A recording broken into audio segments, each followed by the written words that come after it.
Salam alaikum, bonjour à tous et à toutes.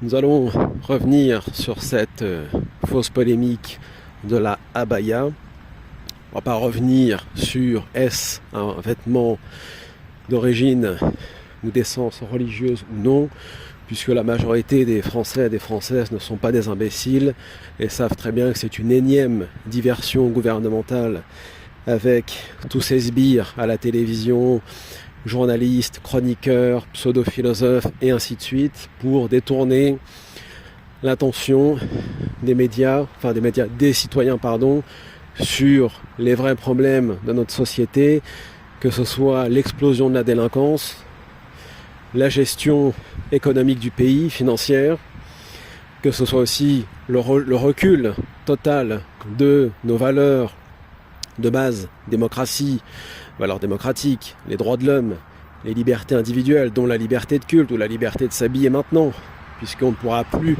et on vient de le voir dans plusieurs établissements scolaires, venir avec une longue robe, que ce soit une robe avec une origine culturelle, disons maghrébine, africaine, sud-américaine, asiatique ou peu importe, mais une simple robe tout court. Donc ils veulent que nos filles soient musulmanes ou pas, d'ailleurs ça ne change rien, déshabiller nos filles pour en faire sûrement des proies pour tous les prédateurs hussards de la République talmudo-maçonnique, n'est-ce pas, et sionistes bien évidemment, sans oublier les LGBT parce que c'est la troisième religion désormais, et faire en sorte que du coup nos filles soient non plus à l'école pour travailler, pour réussir, pour apprendre et pour transmettre, mais qu'elles ne soient là que pour être du vulgaire bétail, disons, pour tous les pervers de l'éducation nationale, ou devrais-je dire plutôt l'éducation antinationale. Bon. Alors, très rapidement malgré tout, je voudrais faire un petit rappel sur l'utilisation, la stratégie, c'est ça qui va surtout nous intéresser là, des islamophobes qui défendent l'interdiction de la abaya, ou du voile, ou du burkini, ou de ceci, ou de cela, parce que c'est interminable, hein, ça ne s'arrêtera jamais avec ces gens-là, bien évidemment. Bon. D'abord, il faut affûter ces arguments, les frères et sœurs. Il faut arrêter de parler comme de vulgaires musulmans orthodoxes de base, à base de mais notre liberté, ou non. Il faut revenir aux fondamentaux. Nous sommes en France, c'est une démocratie, c'est une république, c'est un État droit de l'homiste, par conséquent, personne et absolument personne n'a le droit de dicter à qui que ce soit dans cette société comment on s'habille, qu'on soit un homme ou une femme. Que pour des raisons de pudeur, façon de parler à l'école, on demande à des jeunes filles ou à des jeunes hommes, et de tenue minimum quand même, de ne pas débarquer à l'école en claquettes chaussettes ou en crop top et que sais-je encore, parce qu'on ne vient pas à l'école pour allumer ses petits camarades, mais on vient pour travailler, ni pour faire un défilé de mode, c'est une chose. Et justement, c'est là où les pseudo-hussards de la République devraient dire « c'est bien que des jeunes femmes mettent des longues robes et cachent, disons, leur corps des des mini-prédateurs et de leur père, entre parenthèses ». Non, il faut absolument désormais les dénuder. Et la question des vêtements, on va dire, les plus provocants, que ce soit le crop top ou le reste, du coup, n'a plus lieu d'être. C'est la chasse aux robes, voilà, aux jupes longues, après avoir été, dans un premier temps, la chasse aux voiles et ainsi de suite. Parce qu'on s'en fout, dans le fond, que ces vêtements soient religieux ou pas. Si on parle de la abaya, elle ne l'est pas. Mais la question, c'est bien la question des valeurs. Comme l'Occident est en perte totale et depuis très longtemps de valeurs, on va dire traditionnelles et conservatrices, et je ne parle absolument pas ici de l'ancien régime, c'est-à-dire du catholicisme, etc. Je parle des valeurs classiques, c'est-à-dire le respect, le patriarcat, la famille nucléaire, travail, famille, patrie, etc. Parce qu'on a toujours connu ici en France et dans tous les pays d'Occident et d'Europe occidentale, ou même d'Europe occidentale, je vais m'arrêter là, puisqu'en Europe de l'Est, eux ont conservé cela. Et d'ailleurs, ces pays d'Europe de l'Est, que ce soit en Pologne ou ailleurs, nous regardent exactement comme les Américains et les Anglais nous regardent, toujours avec un regard un petit peu étonné. Ah, ils vont interdire des robes, puis des jupes, et puis demain des bonnets. Et voilà, ces gens-là qui vivent dans des sociétés démocratiques peut-être moins que la nôtre, malheureusement, ont quand même à cœur leurs valeurs classiques. certes inspirées par l'Église, mais on s'en fout. Ce qui compte, c'est que ce sont des valeurs classiques, quel que soit le substrat idéologique d'où proviennent ces valeurs. Nous n'avons plus de valeurs en Occident, nous sommes totalement freudo-marxisés. D'ailleurs, le débat est très intéressant, c'est un débat entre gauchistes. Les droitards n'ont même pas pu s'exprimer dans le débat, et tant mieux, parce qu'eux-mêmes sont devenus des gauchistes. Les droitards qui devraient plutôt défendre la tradition primordiale, puisqu'ils sont des catholiques, soi-disant, enfin des catholiques de la loge, pour ne pas dire autre chose, devraient défendre bien évidemment ces jeunes femmes, comme ils l'ont fait dans les années Mitterrand, et même avant, quand on voulait déjà interdire le voile, la fameuse circulaire Bayrou et ainsi de suite, enfin ça c'est venu après. Sauf que les droitards sont tellement d'abord dans une compétition électoraliste avec les autres, qu'ils ne peuvent absolument plus rien défendre des valeurs traditionnelles, y compris le mariage, le vrai mariage, contre le mariage pour tous, n'est-ce pas? Et ensuite, ils sont tellement à leur insu, ou alors ce sont vraiment des imbéciles freudo-marxisés, qu'ils ne s'en rendent même pas compte de leur allégeance au freudo-marxisme, exactement comme toute la société depuis mai 68. Donc ce n'est pas étonnant qu'on ne défende plus ces valeurs traditionnelles, classiques, et ceux qui nous disent « c'est les islamistes qui veulent couvrir et voiler les femmes ». Alors, si on entend par là que 99,99% des Français, jusqu'à mai 68, parce que leurs femmes étaient en longue robe, des grands chapeaux et des longs voiles, ou des voiles courts ou longs, enfin on s'en fout, se couvraient les cheveux pour aller au marché ou à l'église. Donc les maris étaient des islamistes, et des talibans ou des frères musulmans. Donc bien par conséquent, moi je le dis ouvertement, le Éric Nulos qui est venu à la télévision pour dire que c'était le parti d'étranger, c'est toi l'étranger mon pote. C'est toi qui te mets totalement ici en porte-à-faux avec la tradition française classique, puisque les femmes, à commencer par ma grand-mère, parce que je suis français de souche, ont toujours été couvertes de la tête aux pieds et elles se voilaient pour aller au marché, etc. Et il n'y avait ni les frères musulmans ou les talibans pour leur dire comment s'habiller. Il y avait tout simplement la France. Et on peut, et il faut le dire à tous les couillons qui nous rebattent les oreilles avec la République et la laïcité du matin au soir, on peut être parfaitement républicain et laïque, en étant parfaitement conservateur et traditionnaliste, comme l'ont été 99%, encore une fois, des laïcards jusqu'à mai 68. Puisque, quand je reprends les textes, que ce soit de Jules Ferry, que ce soit de Ferdinand Buisson et des autres, il n'a jamais été question d'empêcher l'expression de la religion, y compris même à l'école.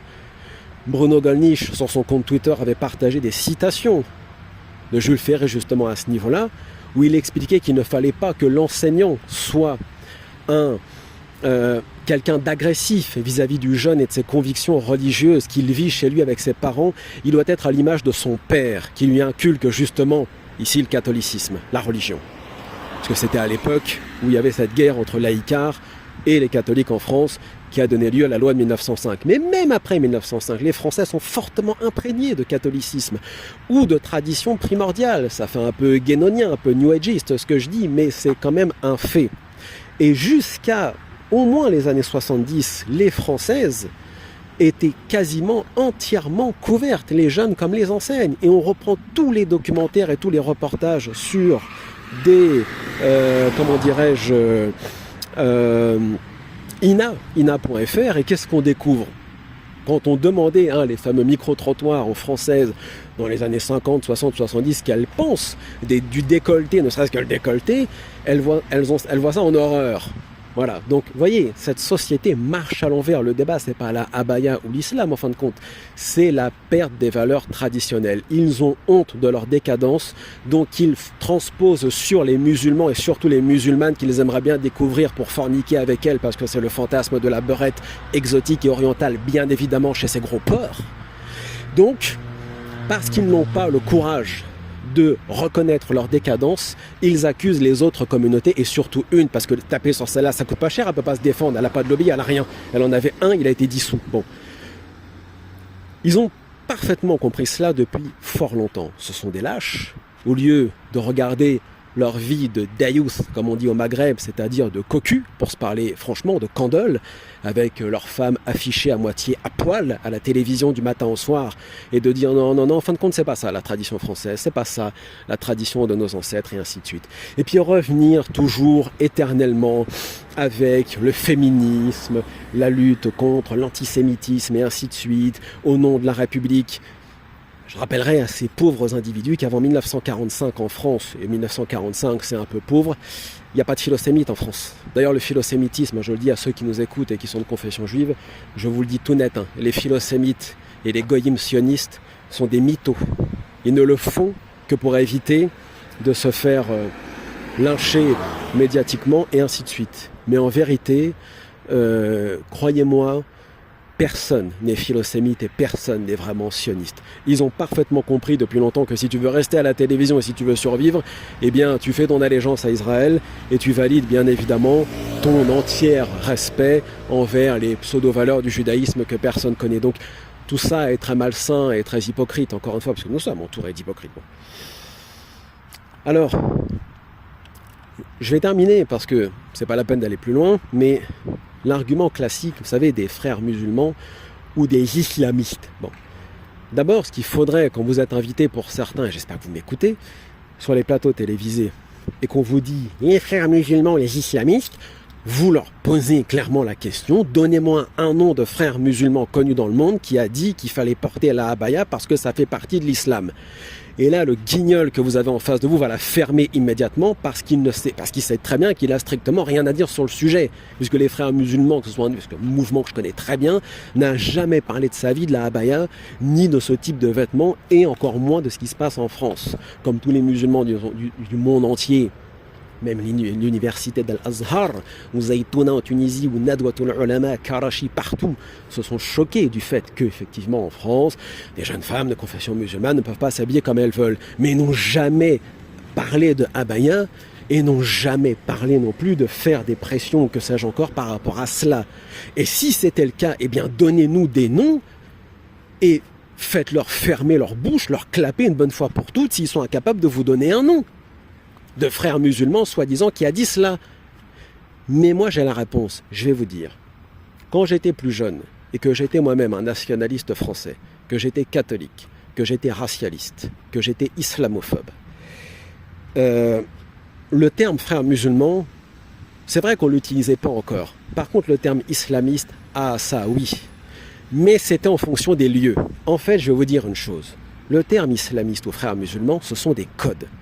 Ce sont des codes qu'on utilisait, nous les fachos à l'époque, pour ne pas tomber sous le coup de la loi. C'est-à-dire qu'au lieu de dire crouille, nègre, bougnoul, on disait frère musulman ou islamiste. Comme ça passe crème. Personne ne peut nous accuser d'être des racistes ou d'être des islamophobes par ailleurs. On disait islamiste et ainsi de suite. Et l'un des tout premiers à avoir fait ça en France, c'est Bruno Maigret. Bon, vous ne le connaissez pas, il est vieux, bref, on s'en fout. Dans les années fin 90, Maigret, au lieu de parler d'immigration, il parlait plus que de ça. De l'islam et des frères musulmans, des islamistes. Et ça passait bien devant les médias. Ça faisait mieux que Jean-Marie Le Pen avec son discours à demi-mot racialiste, en fait. Bon. Ce qui ne veut pas dire que Maigret était moins racialiste par ailleurs que Le Pen, bien au contraire, il l'était à 100%. Mais le terme en vérité islamiste, c'est un code, c'est un langage codé pour éviter de dire bougnoul. Parce que quand tu vas dire à un clown comme Yacine Bellatar par exemple, bon, déjà on peut s'interroger sur son islamité, hein, je veux dire, bref, quand vous dites à une personne de cette envergure qu'il est un islamiste, que François Burga, qui n'est même pas musulman, est un islamiste, et que toute la société est islamiste, ça en fait, dans le langage codé d'extrême droite classique, puisque j'y ai été, je le sais, c'est un code qu'on utilisait entre nous pour éviter de dire devant les médias et devant les politiques bien pensants, de dire des mots comme bougnoul, crouille, nègre, bico, melon, etc., etc. C'est tout. Ce n'est que ça. Voilà. Comment continuer à être raciste soft à la télévision sans tomber sous le coup de la loi? Eh bien, en utilisant un langage codé. Frères musulmans, islamistes. Alors quand on regarde les Rioufol et compagnie, qu'on leur dit cite-moi un frère musulman, alors déjà, acculé comme d'habitude, il s'énerve, il recule, puis il braille. Voilà. Ils pleurnichent exactement comme des gauchistes. Ils n'ont rien à dire, ils n'ont pas d'argument. Et surtout, en fait, vous n'êtes jamais invité sur les plateaux télévisés. On va toujours chercher une caricature, une synthèse, comme dirait l'autre, qui a déjà été condamné justement pour des faits de radicalisation et compagnie. Ou alors on va chercher un lampiste ou alors un golem du CRIF, genre Charles Roumier. Bon là il est un peu en phase terminale le pauvre, donc ils ont été chercher une imamette qui s'appelle qui s'appelle Kahina Bahloul, bref, né Schwartz, bon, hein, bref, vous avez compris, c'est comme Hakim Karawi aussi, né je ne sais plus quoi, mais enfin, où c'était l'un ou l'autre, on s'en fout, mais bon, ce sont des musulmans qui ont l'air quand même d'avoir un pied dans la synagogue, si vous voyez ce que je veux dire. Donc quand on voit leurs accointances et qui est-ce qui les finance, tu prends Hakim El-Karawi, il est carrément financé par les Rothschild, enfin il a travaillé pour les Rothschild, enfin c'est pareil, on s'en moque, mais on a compris qu'ils viennent nous coller des golems que personne n'écoute, et ils savent très bien qu'on ne les écoute pas. Maintenant, il faut aussi que les musulmans, les musulmanes fassent preuve d'intelligence. C'est-à-dire on ne peut pas continuer à se défendre en étant caricatural, en étant avec un comportement, comme je vois parfois, qui est à mi-chemin entre Skyrock et puis comment dirais-je, le bar à chicha, parce que c'est bien beau de dire nous sommes musulmans, nanani, nanana, mais il faut aussi représenter un minimum. Il faut avoir l'intelligence, la culture, etc. On ne peut pas apparaître devant nos adversaires avec des comportements aussi déplorables. Et puis il faut avoir l'art et la manière et la dialectique pour lyncher nos adversaires comme il se doit, comme eux nous lynchent et nous humilient depuis des années. Puisque l'humiliation n'est pas acceptable pour personne, qu'on soit musulman ou pas par ailleurs. Donc, évitez de vous cacher derrière des codes un peu trop gauchisants, invoquez tout simplement ce qu'est notre pays, c'est-à-dire une république démocratique, droit de l'homiste et égalitaire, point. Donc par conséquent, on est libre en France de s'habiller comme on veut, et on est libre par ailleurs aussi de pratiquer librement son culte sans être la proie de qui que ce soit. Dernière chose, ils ont tellement rien à se mettre sous la dent que là ils sont en train de grappiller comme des rats autour de la Turquie. Est-ce que c'est pas la Turquie qui manipule Jean-Louis Abayak? En fait, personne ne manipule. Ils braillent encore une fois sur les frères musulmans pour ne pas dire l'UOIF pour éviter des procès. Sauf que l'UOIF s'est couché devant toutes les instances républicaines depuis 1991. Tous les gouvernements successifs français, ils les ont validés et ils se sont couchés devant eux, que ce soit devant Mitterrand et Pasqua, que ce soit devant Chirac, que ce soit devant Sarkozy, que ce soit devant Valls, que ce soit devant... Ils se sont toujours couchés. Donc, si c'est ça, les frères musulmans, eh bien, les jeunes femmes là qu'on voit, c'est quoi? C'est les talibans? Non. Vous voyez, ce débat n'est pas sérieux parce que ce pays devient de moins en moins sérieux à cause aussi de toute l'ambiance freudo-marxiste, comment dirais-je, cette bolchevique culture en quelque sorte qui nous envahit partout et qui abaisse considérablement le niveau. C'est pas l'immigration qui fait baisser le niveau, le QI en France. C'est la culture globale freudo-marxiste et bolchevique, sans parler de l'infecte culture américaine qui nous envahit avec ses MTV, etc., sans parler du porno et du reste, qui considérablement abaisse le niveau des Français et des Françaises. Donc les débats, on a l'impression que c'est... Enfin, je ne peux même pas comparer ces débats avec les débats de comptoir qu'on pouvait avoir par le passé dans les bistrots, puisque là, au moins, on y trouvait des Français intelligents. Là, on a l'impression, débat entre anciens lofters sur la abaya, sur l'économie, sur l'Ukraine, sur... Stop, ça suffit. Il faut relever le niveau et j'espère que vous, les musulmans et les musulmanes de France, vous allez faire ce qu'il faut, Inch'Allah, pour relever ce niveau. Puisqu'on ne peut pas gagner un combat idéologique sans intelligence. Ce n'est pas possible.